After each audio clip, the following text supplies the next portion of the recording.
पिंपळगाव नजीक येथील रझानगरमध्ये मोठ्या प्रमाणामध्ये नागरिकांच्या समस्या आहेत। त्या समस्या अशा आहेत का ड्रेनेजमध्ये पाणी तुंबलेलं आहे आणि मोठ्या प्रमाणामध्ये जे रस्ते आहेत ते रस्ते देखील आजपर्यंत पूर्ण झालेले नाही। पावसाळ्यामध्ये मोठ्या प्रमाणात या ठिकाणी चिखल होतो आणि नागरिकांना मोठ्या मुश्किलने ह्या रस्त्यावरून जावं लागत आहे। तरी आपल्यासोबत येथील स्थानिक नागरिक आहेत, त्यांच्या काय प्रतिक्रिया आहेत ते आपण त्यांच्याकडे जाणून घेऊयात। काय वाटतं तुम्हाला, हे जो तुमचं नगर आहे या नगरामध्ये तुमच्या काय काय समस्या आहेत?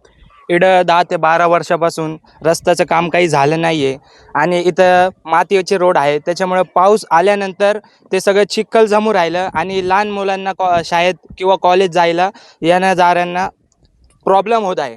आणि आमचं एवढंच मत आहे की आम्ही सगळं घरपट्टी, नलपट्टी सगळं भरतो, आम्हाला हे समस्या तुम्ही क्लिअर करून द्या। आणि इकडं गटार किंवा ते गटारीवर धाबे नाही आहे, म्हणजे ते क्लिअर करून द्या, त्याच्यामुळे ओव्हरफ्लो होतोय आणि लहान मुलांना त्रास होतोय, त्याच्यामुळं हे आम्हाला क्लिअर करून द्या। लहान मुलांना देखील त्रास होत आहे। तसंच आपल्यासोबत आणखी नागरिक आहेत, हे जे ड्रेनेज पूर्णपणे चोकाव आहे। पाईपलाईन काम करून सुद्धा ड्रेनेज बायपास होत नाही आणि लहान लहान मुलं पोरं मदरशाला जात असताना इथं जायला सुद्धा रस्त्यात पाणी गटरीचा वळवून जावं लागतं।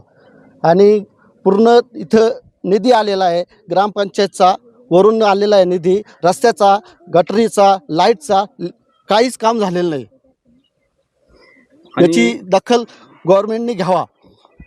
आणि मेन पुलाचं काम चालू असताना हा रस्ता इकडून बायपास केलेला असताना बरेचशे लोकांना इतकी अडचण आलेली आहे, रात्रीचे बेरात्रीचे गाड्या फसलेल्या आहे।